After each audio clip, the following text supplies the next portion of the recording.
이스라엘 백성이 광야를 지나고 있었습니다. 그들은 하나님의 인도하심을 따라 점점 가나안 땅으로 나아가고 있었습니다. 하지만 이 모습을 지켜보던 모압 왕 발락은 두려움에 휩싸였습니다.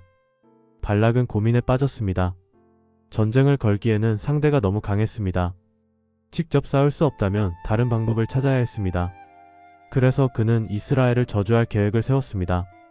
하지만 문제는 저주를 할 능력이 없다는 것이었습니다. 그래서 발락은 먼 곳에서 특별한 인물을 불러오기로 했습니다. 바로 메소포타미아 지역에서 유명한 폭술가이자 예언자인 발람이었습니다. 발람은 신비한 능력을 지닌 사람으로 알려져 있었습니다. 사람들은 그가 축복하면 강성해지고 저주하면 쇠약해진다고 믿었습니다.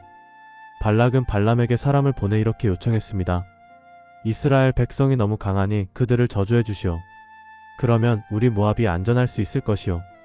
그리고 그는 발람에게 많은 보물을 약속했습니다. 하지만 발람은 쉽게 대답하지 않았습니다. 그는 이 문제를 하나님께 여쭤보겠다고 했습니다. 그날 밤 하나님께서 발람에게 말씀하셨습니다. 너는 그들과 함께 가지 말라. 이스라엘은 내가 축복한 백성이니 저주해서는 안 된다. 다음날 아침 발람은 모압에서 온 사신들에게 단호히 말했습니다. 나는 그 백성을 저주할 수 없습니다. 하나님께서 허락하지 않으십니다.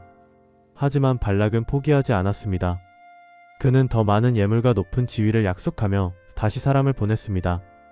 이제라도 생각을 바꾸시오. 우리 왕께서 당신께 큰 부귀영화를 약속하셨소. 이번에도 발람은 하나님께 물었습니다.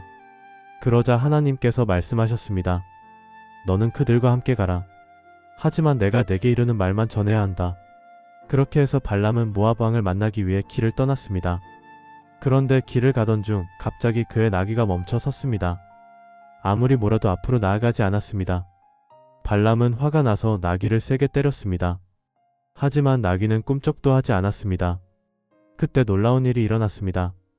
나귀가 사람의 말을 하기 시작한 것입니다. 왜 나를 때리시나요? 저는 항상 당신을 위해 충성했는데요. 그 순간 하나님께서 발람의 눈을 열어주셨습니다. 그는 칼을 든 천사가 길을 막고 서 있는 것을 보았습니다. 천사가 말했습니다.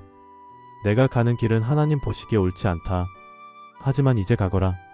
그러나 오직 하나님의 말씀만 전해야 한다. 발람은 크게 깨닫고 조심스럽게 발락을 만나러 갔습니다. 모압 왕 발락은 그를 반갑게 맞이하며 말했습니다. 이제 저들에게 저주를 내려주시오. 발람은 높은 산으로 올라가 이스라엘 진영을 바라보았습니다. 그리고 하나님께서 주시는 말씀을 기다렸습니다. 그러나 그가 입을 열었을 때 놀라운 일이 벌어졌습니다. 그는 저주가 아니라 축복의 말을 하게 된 것입니다. 하나님께서 축복하신 백성을 내가 어찌 저주할 수 있겠는가? 이스라엘은 강한 민족이며 하나님께서 직접 보호하시는 백성이다. 발락은 충격을 받았습니다. 뭐라고? 아니, 저주하라고 했더니 축복을 하다니. 이 이야기가 주는 교훈은 분명합니다. 하나님의 뜻은 인간이 마음대로 바꿀 수 없습니다. 아무리 강한 왕이 이스라엘을 저주하려 해도 하나님께서 허락하지 않으시면 불가능한 일입니다. 그리고 하나님은 오늘날에도 자신의 백성을 지키시며 어떠한 위협에서도 보호하시는 분이라는 것을 이 이야기를 통해 알 수 있습니다.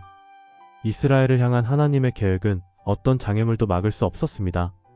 그리고 지금도 하나님께서는 자신의 백성을 향한 계획을 이루어가고 계십니다.